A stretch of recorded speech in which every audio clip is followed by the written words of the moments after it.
নানা ধর্মীয় আয়োজনে আষাঢ়ী পূর্ণিমা উদযাপন হচ্ছে ৩ পার্বত্য জেলাগুলোতে। বান্দরবানের সকালে শত শত ভক্তের পদচারণায় মুখর হয়ে ওঠে জেলার বিভিন্ন বৌদ্ধবিহার। সম্পন্ন হয় পঞ্চশীল গ্রহণ, প্রার্থনা, চিবরদান এবং শঙ্খদান। আষাঢ়ী পূর্ণিমা উপলক্ষে অনেক বৌদ্ধ ধর্মাবলম্বী আজ শুরু করেন ৩ মাসের বর্ষবাস পালন। রাঙাবাড়িতে সকালে রাজবন বিহারে সমবেত হন পুণ্যার্থীরা। ধর্মীয় আনুষ্ঠানিকতা শেষে যোগ দেন সমবেত প্রার্থনায়। এতে ধর্মীয় দেশনা প্রদান করেন রাজবন বিহারের আবাসিক অধ্যক্ষ প্রজ্ঞালঙ্কার মহাথেরো। শেষে দেশ ও জাতির মঙ্গল কামনায় বিশেষ প্রার্থনা করা হয়। আজকের দিনে আজকে একটা বিরাট একটা অনুষ্ঠান আমাদের জন্য। এই অনুষ্ঠানে আজকে আমি আসছি যে প্রার্থনা করার জন্য জগতে যাতে সকল প্রাণী সুখী থাকুক আর আমাদের পরিবারে যাতে কখনো কোনো কষ্ট না আসে, এটার জন্যই আসছি আজকে আমরা বিহারে।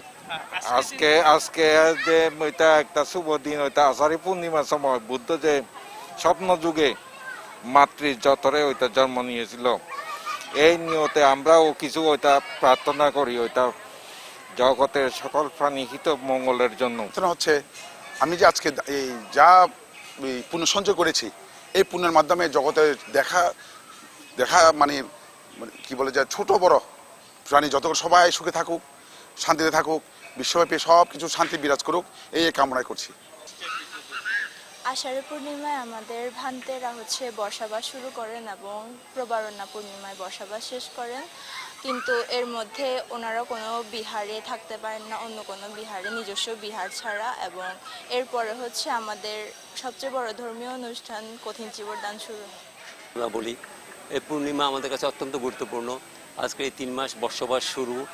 আজকে আমাদের বৌদ্ধ ভিক্ষুগণ ধ্যানব্রত পালন করেন, বিভিন্ন শীল পালন করেন। তেমনি আমরা যারা পুণ্যার্থীরা আছি তারাও বিভিন্ন উপোষদ পালন করি, শীল পালন করি এবং এর মাধ্যমে আমরা এই পবিত্র 3 মাসকে আমরা উদযাপন করি এবং সকলের, সমস্ত জাতির, সমস্ত মানুষের, সমস্ত দেশের মঙ্গল কামনা করি।